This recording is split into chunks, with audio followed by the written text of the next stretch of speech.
जय हिंद दोस्तों, VKS civil academy में आपका सभी का स्वागत है। दोस्तों, हम लोग हिस्ट्री में, मॉडर्न हिस्ट्री में, जो कि आपकी पेट की परीक्षा के लिए अति महत्वपूर्ण है, उसमें पहला पार्ट 1900 से लेके 1910 के इतिहास को बखूबी पढ़ चुके हैं। आज उसी क्रम में अपने अगले पार्ट में हम 1911 से लेके 1920 तक के इतिहास के बारे में पूरी जानकारी लेंगे। ठीक है। दरअसल आपकी परीक्षा में समय कम है और कम समय में अच्छी चीज़ें ज़्यादा से ज़्यादा आपको पढ़ने के लिए ये प्लेटफॉर्म अच्छा होगा। अगर आपके पास समय इफ़रात है और चीज़ें आप चमक धमक में पढ़ना चाहते हैं या डिजिटल बोर्ड पे पढ़ना चाहते हैं तो आप स्किप कर सकते हैं, आप कहीं और देख सकते हैं। लेकिन अगर आपके पास समय कम है और अधिक से अधिक चीज़ें को कवर करना चाहते हैं जो कि आपके एग्ज़ाम के लिए फ़ायदेमंद हो, ठीक है, तो ये एक आधुनिक इतिहास लिमिटेड टॉपिक है जिसमें से करीब 5 से 6 नंबर जो कि आपके सिलेबस में दिया है पेट के लिए वो आना है। तो उसी क्रम में मैं सोच रहा हूँ कि आपको करीब 4 से 5 वीडियो में, जो कि 30 से 40 मिनट का है, उसमें पूरा कवर करा दूँ ताकि 2 से 3 घंटे में आपका पूरा मॉडर्न इतिहास कवर हो जाए। ठीक है। तो इसी उद्देश्य से मैंने ये सीरीज़ स्टार्ट की है। पहली सीरीज़ अगर आपने नहीं देखी है तो उसको देख लें। ठीक है। आज इसका दूसरा पार्ट है जिसमें हम 1911 से लेकर 1920 तक के इतिहास को देखेंगे। ठीक है। तो आइए देख लेते हैं। सबसे पहले हम देखेंगे 1911। 1911 में एक दिल्ली दरबार का आयोजन किया जाता है। दिल्ली दरबार, इसका आयोजन कब किया जाता है? 1911 में। अब ये दिल्ली दरबार नाम सुन के ही ऐसा लग रहा होगा कि कोई राजा महाराजा हैं, क्योंकि दरबार तो उन्हीं लोगों का लगाया जाता था, तो सही भी लग रहा है। दिल्ली में देखिए, हम लोग पढ़े थे कि 1910 तक कौन था वायसराय भारत में? मिंटो। और 1910 के बाद कौन वायसराय बन के आया? हार्डिंग।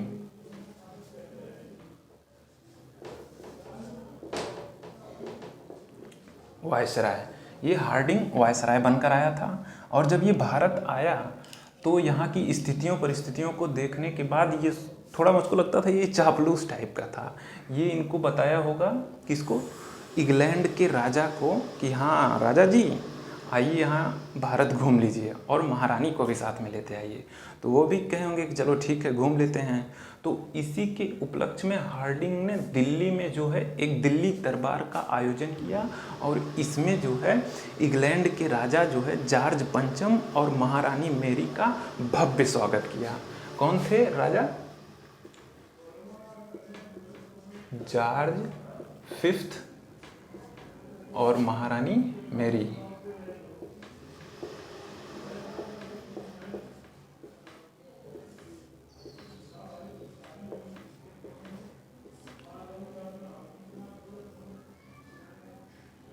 जॉर्ज पंचम और महारानी मेरी, ये कौन थे? ये इंग्लैंड के राजा थे और ये महारानी मेरी वहाँ की महारानी थी।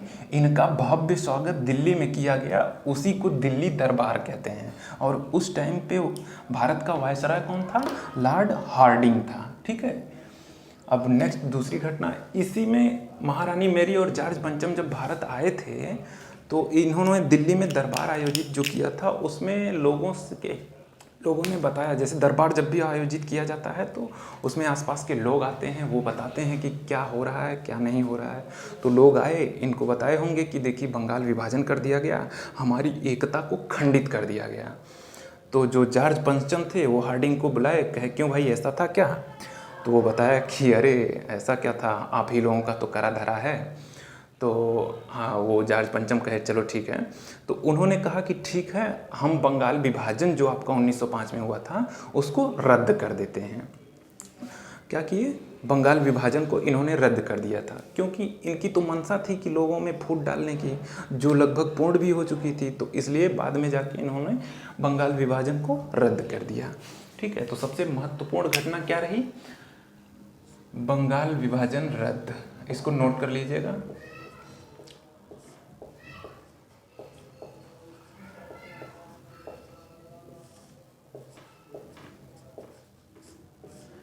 दिल्ली दरबार में क्या किया गया? बंगाल विभाजन को रद्द कर दिया गया। और एक और दूसरी घटना थी जिसका अनाउंसमेंट किया गया था, वो क्या था? राजधानी परिवर्तन। दिल्ली दरबार में ही इस बात की उद्घोषणा कर दी गई कि जो आपकी राजधानी कलकत्ता थी वो कलकत्ता अब नहीं रहेगी, वो अब कहाँ आएगी, दिल्ली, जो कि वर्तमान में भी है। तो राजधानी का परिवर्तन कहाँ किया गया, कलकत्ता से दिल्ली। नोट कर लीजिएगा, कलकत्ता से दिल्ली। तो राजधानी का परिवर्तन करके कलकत्ता से दिल्ली लाने का अनाउंस किया गया। कब, 1911 में ही, उसी दिल्ली दरबार में।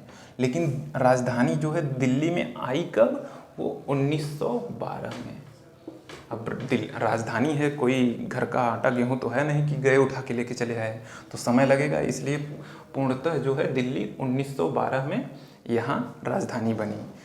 और जब 1912 में दिल्ली में राजधानी बनाने का दिन कौन सा था, 23 दिसंबर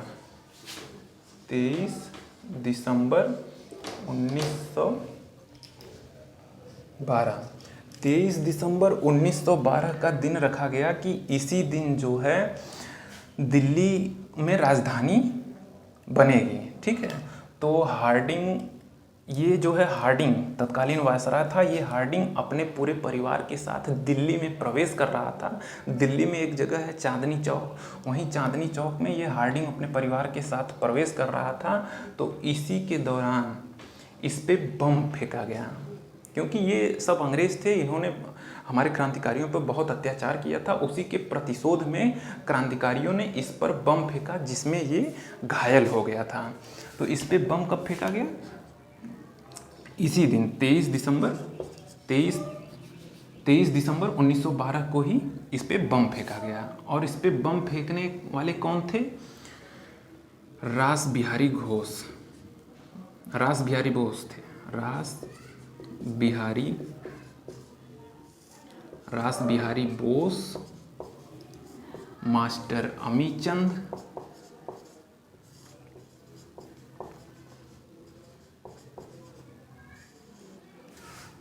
बसंत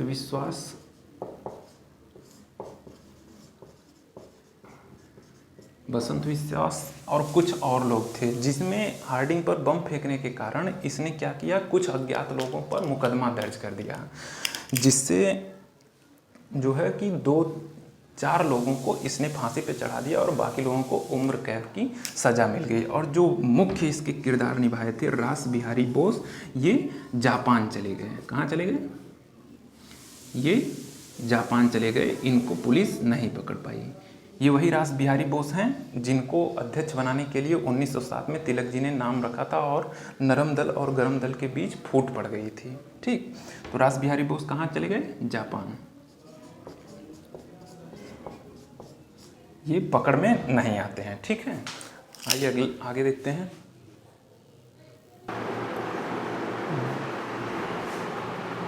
जिस वक्त भारत में विभिन्न क्रांतिकारी घटनाएं घट रही थी, जहां अंग्रेज़ों का विरोध किया जा रहा था क्रांतिकारियों के द्वारा, उसी वक्त उसी समय विदेशों में भी जो भारतीय मूल के लोग थे वो अंग्रेज़ों के शोषण के विरोध में तमाम धरना प्रदर्शन और संस्थाएं गठित कर रहे थे और उनकी शोषणकारी नीतियों को लोगों को बता रहे थे। ठीक है, उसी क्रम में 1913 में गदर पार्टी की स्थापना की गई। तब 1913 में गदर पार्टी, अब ये गदर पार्टी की स्थापना कहाँ की गई, विदेश में कहाँ, अमेरिका के सैन फ्रांसिस्को में। कहाँ, सैन फ्रांसिस्को में। ये कहाँ पड़ता है, ये पड़ता है आपका United state of America, America में सैन फ्रांसिस्को पड़ता है। और इस गदर पार्टी की स्थापना किसने की थी, इसकी स्थापना की थी लाला हरदयाल।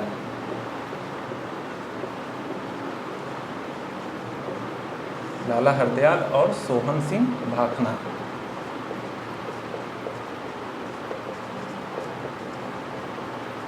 सोहन सिंह भाखना ने गदर पार्टी की स्थापना लाला हरदयाल और सोहन सिंह भाखना ने की थी। ये क्या करते थे कि ये जो है गदर नाम की एक पत्रिका भी बना रहे थे। इस पत्रिका, ये साप्ताहिक पत्रिका थी और इसमें ये अंग्रेज़ों की जो शोषणकारी नीति थी भारतीयों के प्रति, उसको इसमें छापते थे और अवेयर करते थे लोगों से कि देखिए ये हमारे साथ अत्याचार कर रहे हैं, ठीक है, और उनकी जो शोषणकारी नीतियाँ थी उनका विरोध करते थे, ठीक है। नेक्स्ट आ जाते हैं 1914 में एक कामागाटा मारू प्रकरण घटता है, ठीक है। ये कामागाटा मारू, ये विचित्र नाम आप सुन रहे होंगे कि ये क्या है।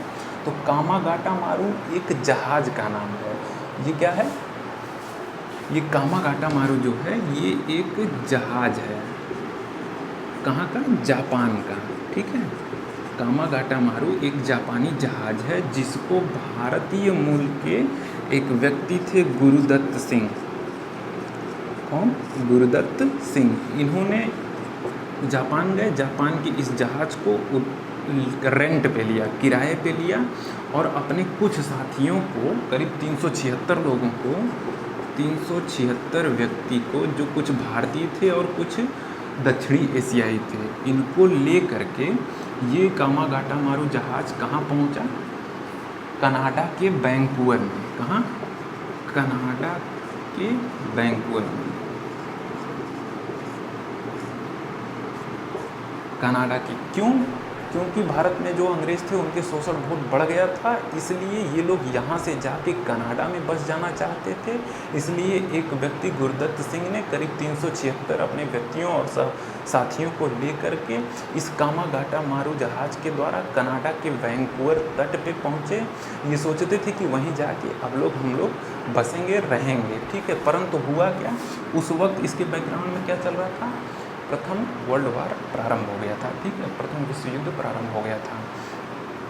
तो ये कनाडा के वैंकूवर में जब पहुँचे तो कनाडा की पुलिस ने कहा कि हम सिर्फ जो डायरेक्ट भारतीय आए हैं, जो भारत से आए हैं, सिर्फ उन्हीं को यहाँ आने देंगे और किसी को नहीं आने देंगे।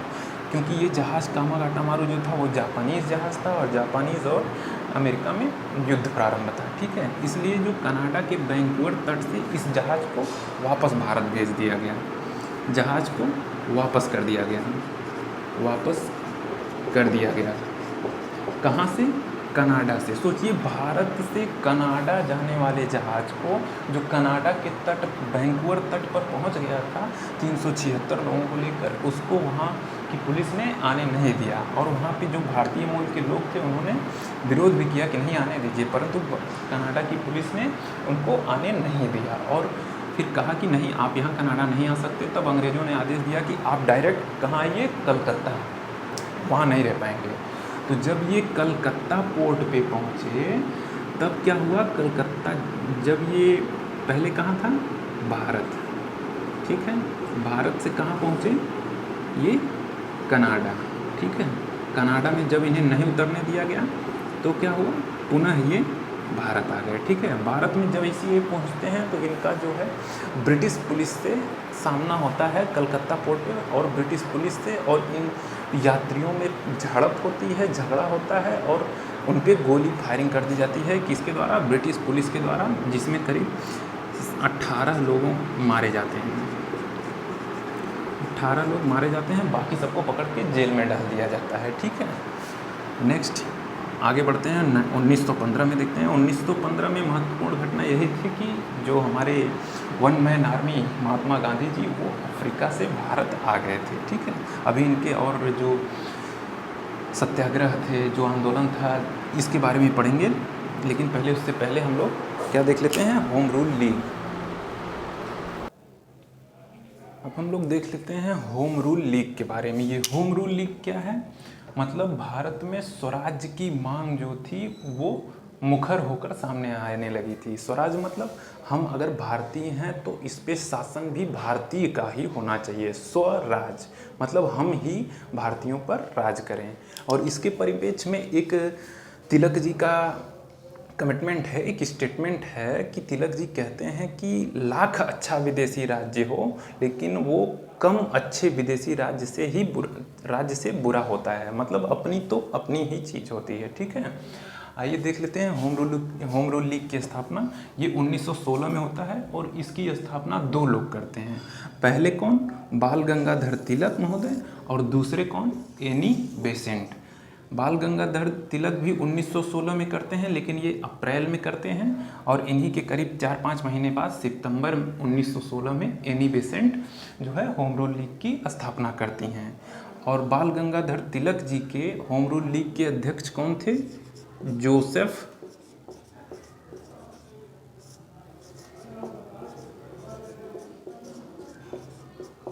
जोसेफ बैप्टिस्ट, ये इसके अध्यक्ष थे। ठीक। और एनी बेसेंट जी के जो सचिव वो कौन थे? एनी बेसेंट जी के जो होम रूल लीग थी, इनके जो सचिव थे जॉर्ज अनरूले। जॉर्ज अनरूले, ठीक है। और ये अगर अब हम बात करें कि ये इन्होंने इसकी स्थापना कहाँ की थी, तो जो तिलक जी थे इसकी स्थापना किए थे कहाँ? महाराष्ट्र में, ठीक है। बम्बई जो छोड़ के महाराष्ट्र में और भी जगह है, पुणे, नागपुर आदि, यहाँ किए थे। और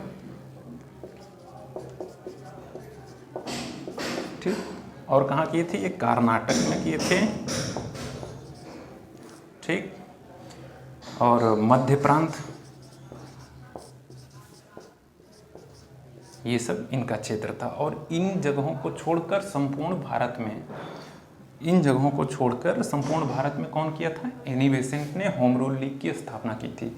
ये दोनों लोग अलग अलग क्यों थे? एनी बेसेंट जी कहते थे कि हमारे बीच कोई झगड़ा नहीं है, हम दोनों लोगों ने होम रूल की ही मांग की है, पर अब अलग अलग तरीके से, ठीक है।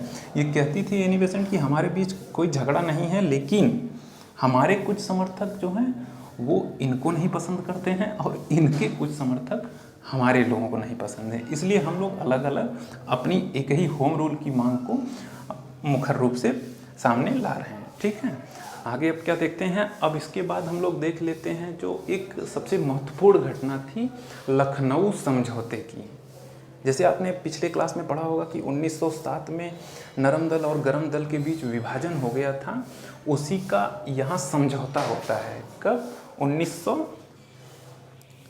1916 में। इसको लखनऊ पैक्ट इसकी ये कब हुआ था? 1916 में हुआ था। किसके किसके बीच हुआ था? ये आप लोगों ने पढ़ा है 1907 में सूरत स्प्लिट, उसी का ये समझौता था, ठीक है। तो इसमें दो चीज़ें निकल के आई, दो लोगों ने आपस में समझौता किया। ये लखनऊ क्यों कहा जा रहा है? क्योंकि जो कांग्रेस का अधिवेशन था वो लखनऊ में हुआ था 1916 में, और इसके अध्यक्ष कौन बनाए गए थे? किसकी अध्यक्षता में हुआ था? ये थे कौन?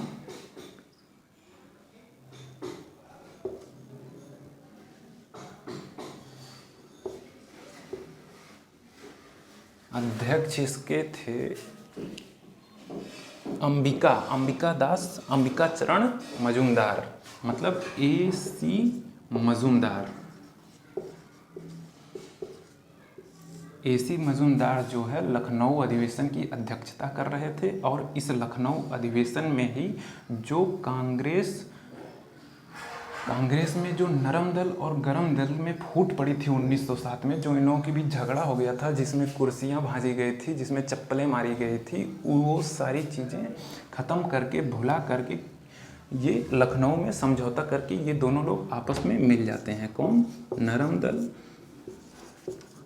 लाल बाल पाल वाला, और गरम दल, ये गरम दल लाल बाल पाल, ठीक है। ये आपस में मिल जाते हैं। और दूसरा काम क्या होता है? मुस्लिम लीग और कांग्रेस, ये भी आपस में मिल जाते हैं। कौन? मुस्लिम लीग और कांग्रेस।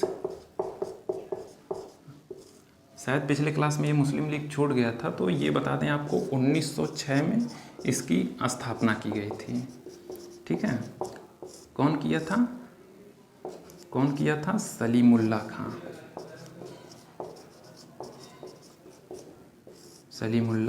खां, ठीक है, इसकी स्थापना किए थे। और ये किसके सहयोग से हुआ? ये जो एनी बेसेंट और तिलक, बाल गंगाधर तिलक जी और एनी बेसेंट थी, इन लोगों ने कहा कि देखिए, नरम दल हो, गरम दल हो, या मुस्लिम लीग हो, कांग्रेस हो, इन सभी का एक ही उद्देश्य है कि सरकार की शोषणकारी नीति से लड़ना और शोषणकारी नीति से लड़ने के लिए जब दोनों का एक ही उद्देश्य है तो हम अलग अलग तरीके से क्यों जाएं भाई? हम एक साथ आए, एक साथ उनका प्रतिशोध करें। वही चीज़ें इन लोगों को बताया किसने? एनी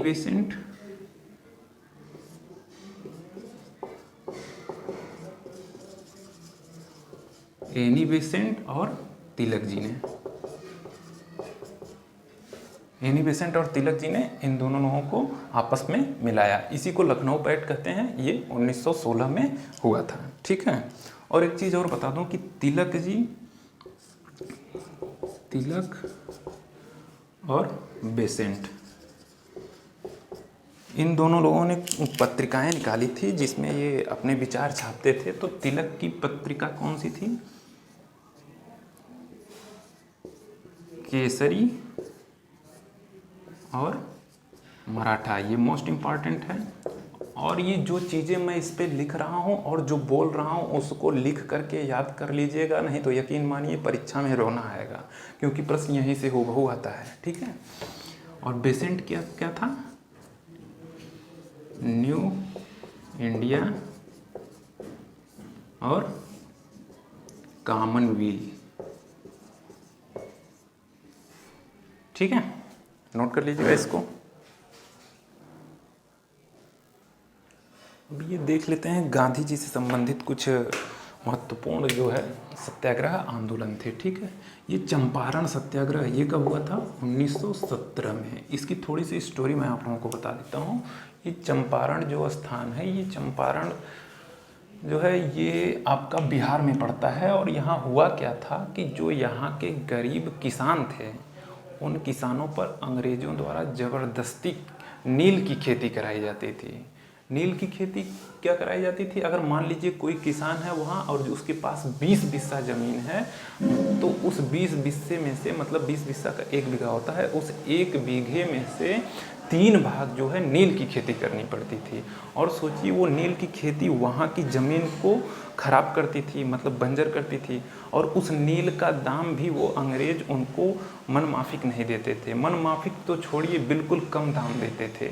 और यहाँ तक कि इतना प्रतिबंधित कर दिए थे कि आप इसे सिर्फ हमें ही बेचेंगे और जितना पैसा दे रहे हैं उतने में आपको संतुष्ट होना पड़ेगा।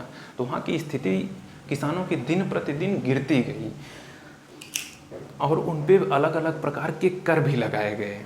ये सब देख के वहाँ के एक व्यक्ति थे राजकुमार शुक्ल। कौन? राजकुमार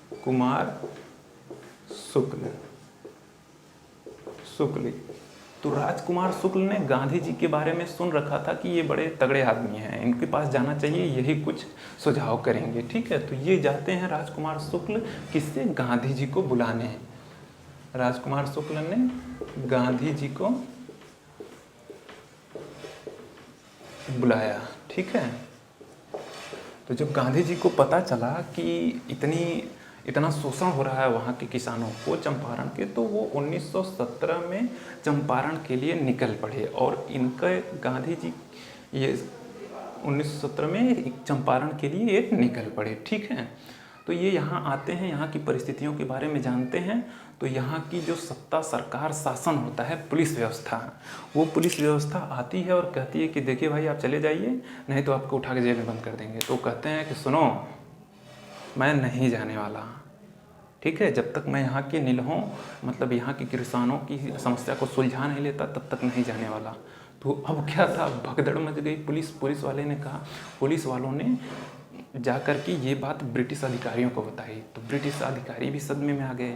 वो कहे कि पहली बार किसी ने खुलकर हमारा विद्रोह किया था, जबकि यही गांधी जी थे, वो प्रथम विश्व युद्ध में अंग्रेज़ों का साथ दिए थे और उसी के कारण इनको ब्रिटिश का सार्जेंट भी कहा जाता था, ठीक है। क्योंकि ये घर घर जाकर कहते थे कि आइए 1914 में इसका साथ दीजिए और फिर ये हमको आज़ादी देंगे। लेकिन अंग्रेज़ धोखेबाज थे, उन्होंने साथ नहीं दिया बल्कि और ही इन पे अत्याचार शुरू कर दिया। तो राजकुमार शुक्ल ने गांधी जी को बुलाया। गांधी जी आए, यहाँ की परिस्थितियों को देखे और सत्याग्रह पर बैठ गए। ये इनका चंपारण सत्याग्रह जो है ये पहला सत्याग्रह था। क्या? फर्स्ट सत्याग्रह किसका? गांधी जी का। गांधी जी यहाँ चंपारण आए थे। इनके साथ कौन कौन आया था? इनके साथ थे राजेंद्र प्रसाद, जेबी कृपलानी, मजहरुल हक,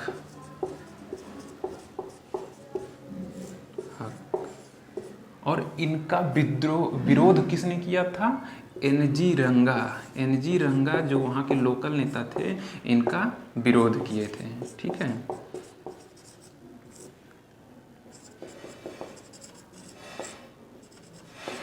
गांधी जी का विरोध किए थे, परंतु इससे कोई फर्क नहीं पड़ा। गांधी जी आए, सत्याग्रह पे बैठे, 3 दिन उपवास किया और वहाँ की जो ब्रिटिश सरकार वो झुक गई। उन्होंने क्या किया, ये जो 20 हिस्से पे 3 भाग जो है कृषि करनी पड़ती थी नील की, वो इस पद्धति को क्या कहते थे? 3 कठिया पद्धति, 3/20। ठीक है, इसको समाप्त कर दिया। और यही नहीं, गांधी जी का प्रभाव देखिए कि सिर्फ ये 3 कठिया पद्धति को ही नहीं समाप्त कराए, बल्कि जो अवैध रूप से अंग्रेजों द्वारा वहाँ के किसानों से वसूली की गई थी 25% उसका भी दिलवाया। क्या? 25% टैक्स जो वसूला गया था उसको किसानों को दिलवाया।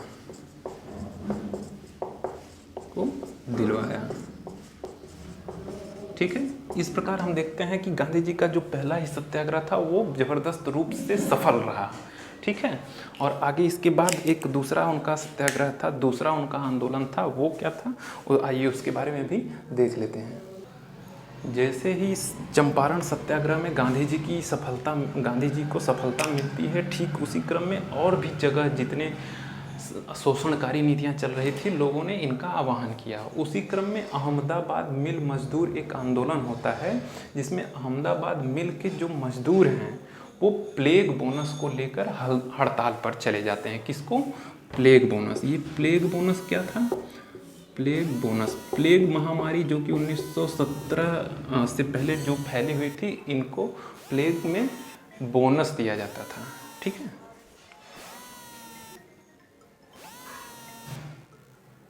प्लेग में बोनस दिया जाता था। तो फिर उसके बाद समाप्त हो गई। तो 1918 में प्लेग बोनस समाप्त करने की बात कही गई। किसके द्वारा? मिल के मालिकों द्वारा। ठीक, 1918 में इसको समाप्ति की बात कही गई। इस प्लेग बोनस को समाप्त करने की बात 1918 में मिल के मालिकों द्वारा की गई, परंतु 1914 से जो प्रथम विश्व युद्ध प्रारंभ हुआ था, उस विश्व युद्ध के दौरान मजदूरों की हालत अति गंभीर हो गई थी और महंगाई भी बढ़ गई थी। ये कहे कि यार तुम प्लेग बोनस भी समाप्त कर दोगे, ठीक है, तो फिर हम लोग जिएंगे खाएंगे कैसे इतनी महंगाई में। तो ये कहे कि चलो ठीक है, अगर तुम प्लेग बोनस समाप्त करते हो तो 50% जो है हमारा मजदूरी बढ़ा दो। तो ये कहे नहीं, हम वो भी नहीं करेंगे। तो कहे चलो ठीक है। तो इसमें गांधी जी आते हैं। ठीक है, इन मजदूरों का हाल जानने गांधी जी आते हैं और पहली बार भूख हड़ताल पे बैठते हैं। पहली बार भूख हड़ताल पे बैठते हैं, जबकि चंपारण में केवल सत्याग्रह करने से ही विजय मिल गई थी। यहाँ पे पहली बार भूख हड़ताल कौन करता है? गांधी जी। ठीक है, और इनके सामने जो मिल के मजदूर थे वो भी इनके साथ बैठ गए। फिर अंत में क्या हुआ कि जो मिल के मालिक हैं और मजदूर हैं, इन दोनों लोगों के बीच में इन्होंने यह कहकर समझौता करा दिया कि आपको 35% जो है बोनस वो मिलेगा। ठीक है, प्लेग बोनस 35% मिलेगा। इससे मजदूर और मिल मालिक दोनों सुलझ गए और इसी तरह इनका ये भी आंदोलन सफल रहा। ठीक, अंग्रेज़ों के टाइम में अंग्रेज़ों द्वारा लाया गया ये एक कानून जो अंग्रेज़ों की घटिया मानसिकता भारतीयों के प्रति थी, उसको दिखाता था। उस समय क्रांतिकारी घटनाएं बढ़ गई थी और उनको रोकने के लिए इस घटिया कानून को अंग्रेज़ के द्वारा लाया गया। उसका नाम था रॉलेट एक्ट। यहाँ लिखा है ना वकील, ना दलील, ना अपील। मतलब अगर हमको आप पे डाउट भी होता है तो भी आपको गिरफ्तार कर लिया जाएगा। ये नहीं बताया जाएगा क्यों गिरफ्तार किया गया। ना कोई वकील होगा, ना कोई दलील, सीधा जेल में उठा के डाल देंगे। तो ये ऐसे घटिया कानून आया और इसका विरोध जो है पूरे व्यापक स्तर पर पूरे भारत में होने लगा था। ठीक है, व्यापक विरोध हुआ इसका कानून का व्यापक विरोध हुआ और इसको ख़त्म करने के लिए 6 अप्रैल 1919 को व्यापक आंदोलन शुरू किया गया था, जिसमें लगभग बहुत सारे नेताओं को उठाकर जेल में डाल दिया गया अंग्रेजों के द्वारा, जिसमें से सत्यपाल और सैफुद्दीन किचलू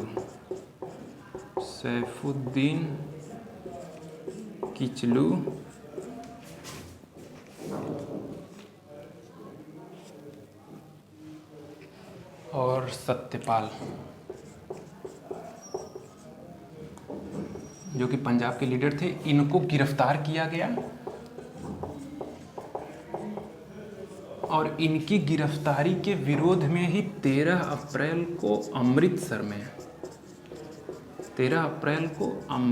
में 6 को इनको गिरफ्तार किया गया। 13 अप्रैल को अमृतसर में क्या हुआ, एक सभा बुलाई गई जिसमें इनकी गिरफ्तारी का विरोध और रॉलेट एक्ट का विरोध को लेकर सभा होनी थी 13 अप्रैल 1919 को। ठीक है, और यहीं जो है एक कुख्यात जनरल था अंग्रेज़ों का, वो जनरल डायर। इसने सोचा कि ये तो हमारी नाफरमानी है, हमारे उद्देश्य की, हमारे आदेश की नाफरमानी है, इसलिए इसने कुछ बटालियन फौज की ला के अंधाधुंध इस पे गोलियां चलवा दी, जिससे पूरा देश स्तब्ध हो गया। ये कहाँ था, अमृतसर के जलियांवाला बाग में। इसी को हम जलियांवाला बाग हत्याकांड किसके द्वारा, जनरल डायर के द्वारा।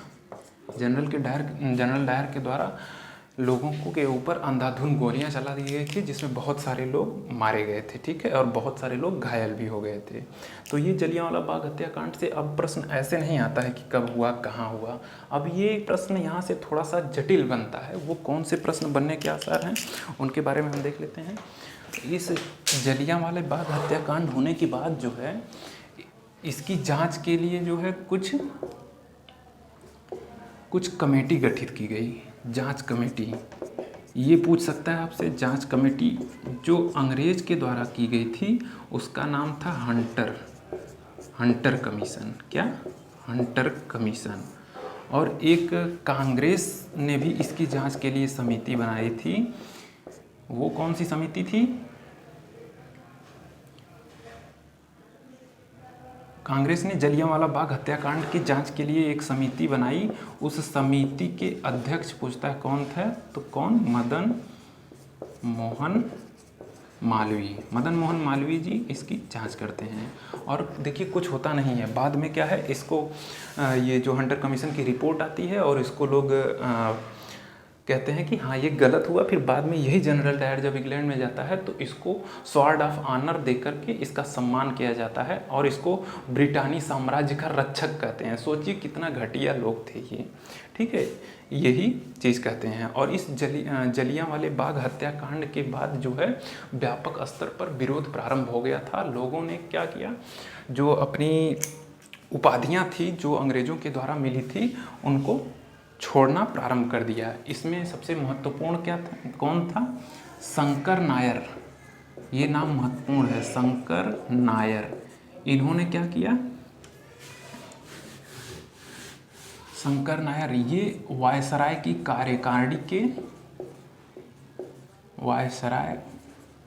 कार्यकारिणी से रिजाइन दे दिए,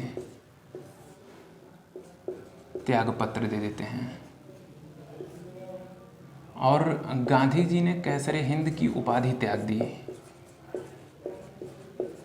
ये प्रश्न आपसे पूछते हैं, कैसरे हिंद की उपाधि त्याग दी। और रविंद्रनाथ टैगोर जी ने कौन सी उपाधि त्याग दी, नाइटहुड की उपाधि का त्याग कर दिया। और पूरे देश में व्यापक स्तर पर इसका विरोध किया, इस घटिया जलियांवाले बाग हत्याकांड की। और ये जो हंटर कमीशन आया था, इसके बारे में गांधी जी ने कहा था कि ये जांच नहीं, ये निर्लज्ज सरकार की लीपापोती है। मतलब ये कोई जांच नहीं की गई है, केवल इस निर्लज्ज सरकार ने लीपापोती की है और अपने डायर को बचाने का प्रयत्न किया है। ठीक, ये जलियांवाला बाग हत्याकांड और रॉलेट एक्ट जैसे घटनाएं घटी, यही जाकर बाद में खिलाफत आंदोलन और असहयोग आंदोलन का कारण बनी। ये खिलाफत आंदोलन देख रहे हैं आप, ये खिलाफत आंदोलन था क्या? ये जब 1914 से लेके 1918 तक फर्स्ट वर्ल्ड वॉर प्रारंभ हुआ था, तो ब्रिटेन ने कहा था कि हम तुर्की एक देश है जहाँ इस्लाम को मानने वाले लोगों के लिए एक सुल्तान या खलीफा हुआ करते थे, जिनके निर्देशों को संपूर्ण विश्व के मुसलमान फॉलो करते थे। तो ये अंग्रेज कहे कि हम तुर्की को बिल्कुल डिस्टर्ब नहीं करेंगे, वहाँ के खलीफा के पद को नहीं समाप्त करेंगे। लेकिन जैसे ही 1918 में ये प्रथम वर्ल्ड वॉर ख़त्म होता है, इन्होंने तुर्की पे खलीफा के पद को ख़त्म कर दिया, क्योंकि ये पहले मना करते थे, बाद में वही काम कर देते थे। मना इसलिए करते थे कि तब तक आप शांत रहेंगे, जैसे ही इनका काम हो जाता था फिर आपका काम ख़त्म। तो तुर्की में इन्होंने खलीफा के पद को ख़त्म कर दिया। तो उसी को लेकर जो भारत के मुसलमान थे वो ब्रिटिश के खिलाफ हो गए और ब्रिटिश के खिलाफ धरना प्रदर्शन कर दिए। तो वही खिलाफत आंदोलन होता है भारत में। ठीक है, ये खिलाफत आंदोलन मैं आपको बता दूँ, ये खिलाफत आंदोलन जो है इसके प्रणेता दो लोग थे, मोहम्मद अली, किसके द्वारा लाया गया था ये 1919-20, ठीक, मोहम्मद अली एंड शौकत अली, इन लोगों ने इसको प्रारंभ किया था। और गांधी जी ने बड़ी सटीकता के साथ मुस्लिमों का साथ लेने के लिए इन ब्रिटिश के खिलाफ वो भी इसमें शामिल हो गए। और वो क्या करते हैं कि इनको मिलाते हैं और कहते हैं कि चलिए हम लोग मिलके इनसे लड़ेंगे। ठीक है, अखिल भारतीय खिलाफत कमेटी का अध्यक्ष भी महात्मा गांधी जी को बना दिया जाता है। ठीक है, खिलाफत कमेटी का अध्यक्ष भी महात्मा गांधी जी को बना दिया जाता है। अध्यक्ष कौन? गांधी जी। ठीक है, और इन्हीं के दिशा निर्देशन में ये सभी लोग, मोहम्मद अली, शौकत अली और सभी मुस्लिम ब्रदर्स जो ये क्या कहते हैं, अबुल कलाम आज़ाद, सभी ये लोग ब्रिटेन के खिलाफ जो है, ब्रिटिश सरकार के खिलाफ भारत में प्रदर्शन शुरू कर देते हैं। और धीरे धीरे गांधी जी भी इनका साथ लेके ये आगे 1920 में असहयोग आंदोलन प्रारंभ कर देते हैं। 1920 में असहयोग आंदोलन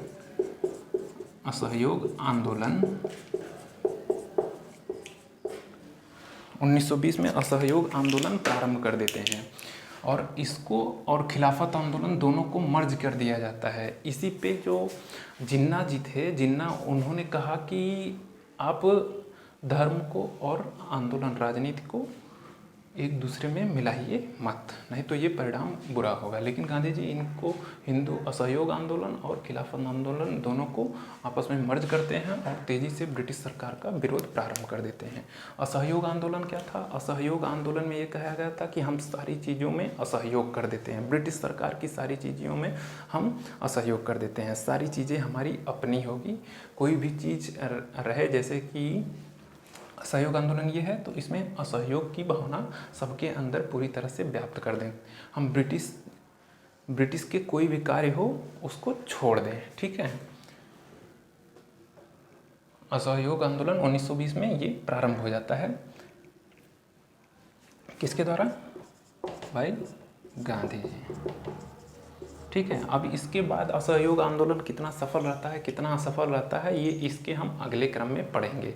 1920 से 30 में आगे चल के ये असहयोग आंदोलन जो है वो 1922 में एक घटना घटती है चौरी चौरा, उसके बाद इसको गांधी जी बंद कर देते हैं। ये असहयोग आंदोलन का प्रस्ताव कब जो है पास किया गया था? तो इसको पास किया गया था कलकत्ता के अधिवेशन में। ठीक है, कलकत्ता अधिवेशन में। और इस अधिवेशन के अध्यक्ष कौन थे? CR दास। ये वही CR दास थे जो पहले इस असहयोग आंदोलन का विरोध करते थे, लेकिन बाद में इन्होंने इसको अप्रूव कर दिया। ठीक है, इस प्रकार ये असहयोग आंदोलन भी ख़त्म हो जाता है हमारा। और फिर इसके बाद हम